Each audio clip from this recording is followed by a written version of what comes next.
اللہ اللہ اللہ۔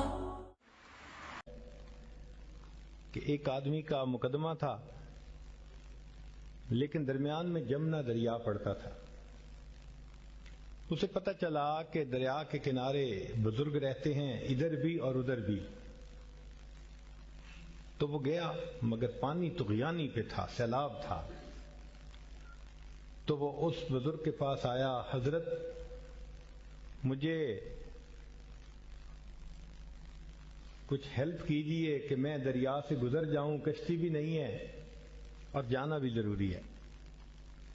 انہوں نے کہا بھئی یہ کھانا دوسرے کنارے پہ جو بزرگ ہیں نا، ان کو میری طرف سے پہنچا دو، اور دریا کو جا کے کہنا کہ مجھے اس بندے نے بھیجا ہے جس نے کبھی بیوی کے ساتھ ہم بستری کی ہی نہیں ہے۔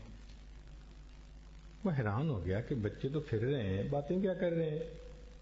چلا گیا، یہی الفاظ کہے دریا نے راستہ دے دیا۔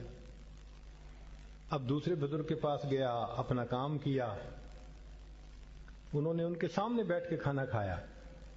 پھر کہنے لگا کہ حضرت وہ تو دریا میں سیلاب ہے، آپ کوئی مجھے دعا بتا دیں کہ مجھے بغیر کشتی کے دریا میں سے گزرنا موقع مل جائے۔ انہوں نے کہا جاؤ دریا کو کہہ دینا اس شخص نے بھیجا ہے جس نے کبھی کھانا ہی نہیں کھایا۔ وہ بڑا حیران کہ کھانا میرے سامنے برتن خالی کر دیے اور کہتے ہیں جس نے کبھی کھانا نہیں کھایا۔ تو جا کے جب یہی الفاظ کہے تو دریا نے راستہ دے دیا۔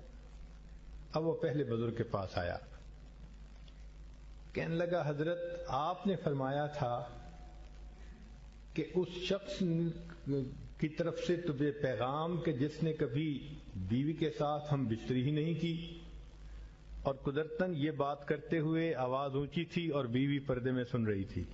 اس نے بولنا شروع کر دیا کہ کیا یہ میرے اوپر بہتان لگاتے ہیں؟ آخر یہ بچے جو پھر رہے ہیں یہ کس کی اولاد ہے؟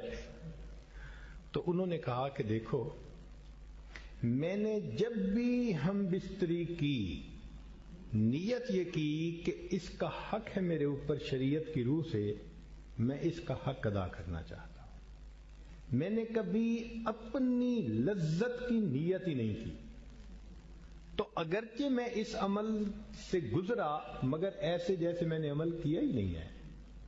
اور ان بزرگوں نے کھانا کھایا تو اس نیت سے کھایا کہ میری جان کا میرے اوپر حق ہے اور اس کو غذا کی ضرورت ہے، میں غذا دے رہا ہوں۔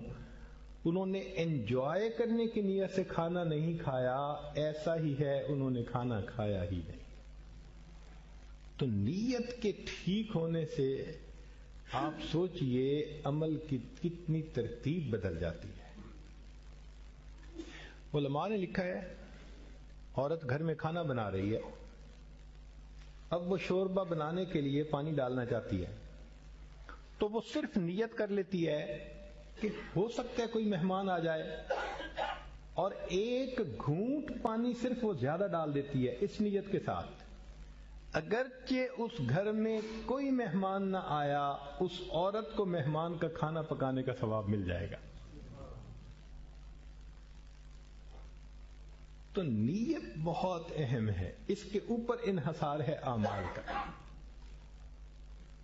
اور یہ بھی ذہن میں رکھیں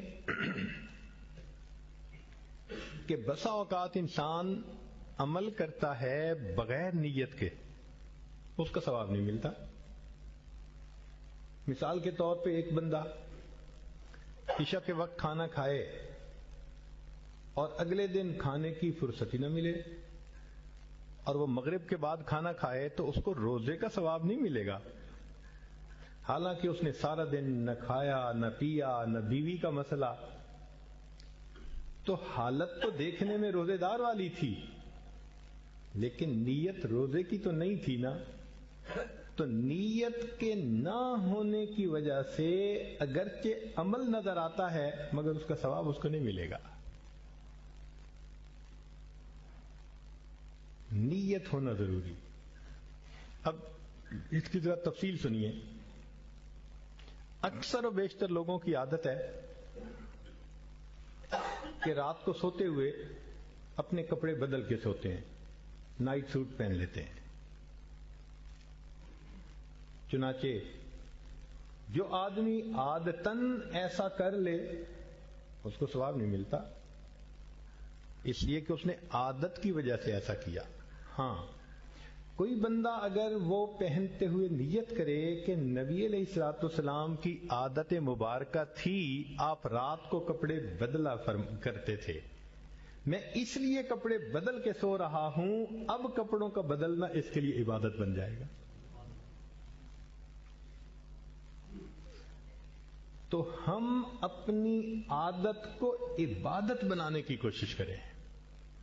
دوسری مثال، اکثر لوگوں کی عادت ہوتی ہے جب بچہ بیبی ہو اور سامنے آئے اس کو اٹھاتے ہیں، پیار کرتے ہیں، کس کرتے ہیں۔ ایک باپ کو اللہ نے شفقت دی ہے، وہ ایسا عمل کرتا ہے۔ عادتاً کریں گے ثواب نہیں ملے گا، اور اگر پیار کرتے ہوئے یہ نیت کریں گے کہ نبی علیہ السلام نے فرمایا ریح الولد من ریح الجنہ، کہ باپ جب اپنے بیٹے کو بوسہ دیتا ہے تو بیٹے کے جسم کی جو مہک ہوتی ہے وہ جنت کی خوشبوؤں میں سے ہے۔ اب اگر بوسہ دے گا تو بوسہ دینا عبادت بن جائے گا۔ تو ہمیں اپنی عادتوں کو اپنی عبادت بنانا چاہیے،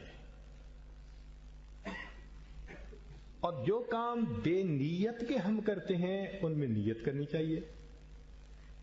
لا الہ الا اللہ، لا الہ الا اللہ، لا الہ الا اللہ، لا الہ الا اللہ، لا الہ الا اللہ، لا الہ الا اللہ، لا الہ الا اللہ۔